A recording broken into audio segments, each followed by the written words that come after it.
সারা জীবন ডাকাতি করে পেয়েছি আমি মানুষের ঘৃণা আর নাচ্ছ না। তাই তো গতকাল ট্রেন থেকে যে 40 লক্ষ টাকা আমি ডাকাতি করেছি সেই টাকাগুলো আমি সত্তারকে দেব না।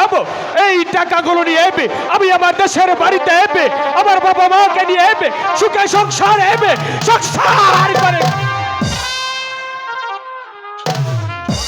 ট্রেন ডাকাতি করে যে 40 লক্ষ টাকা পেয়েছে সেই টাকাগুলো আমাদের কাছে বুঝে দিয়ে আমি সত্তারকে বুঝিয়ে দিব।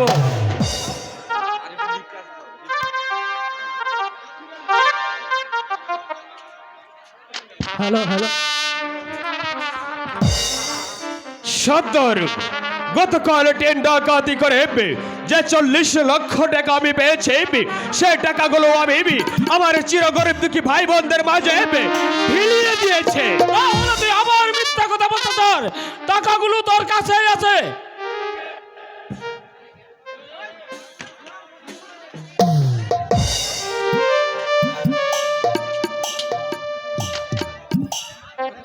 গতকাল ডাকাতি করে আস্থার মাঝে দেখি অনেক ক্ষুধার্তর মানুষ ক্ষুধার জ্বালায় ছটফট করছে।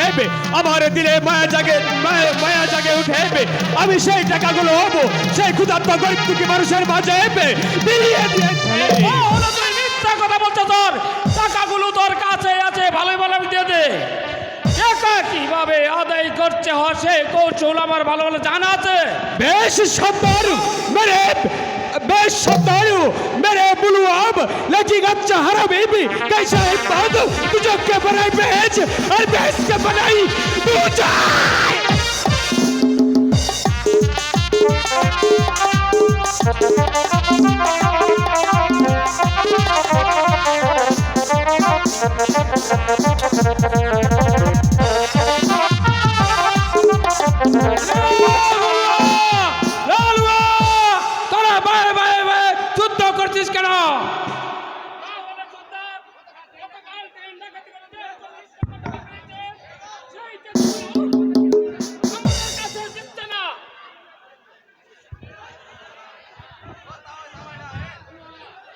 বলুন সত্তর, টাকাগুলো যে কিভাবে আদায় করতে হয় সে কৌশল আমার ভালোই ভালো জানা আছে।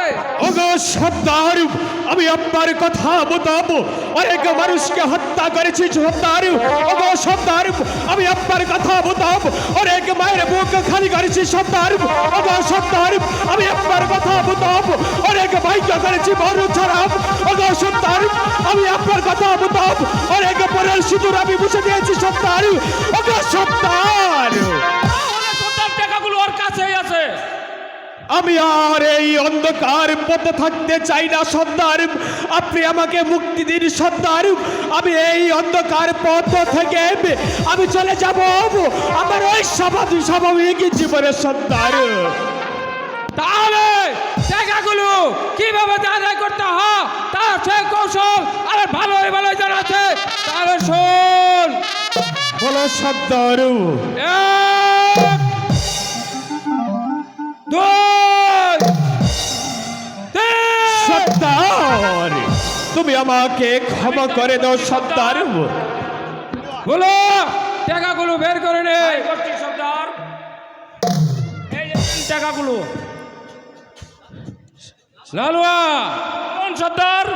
বুলার মন্ডাবু খুব খারাপ। তাহলে এক্ষুনি ভাইজি আর ছুরা ব্যবস্থা করো। করছি সর্দার।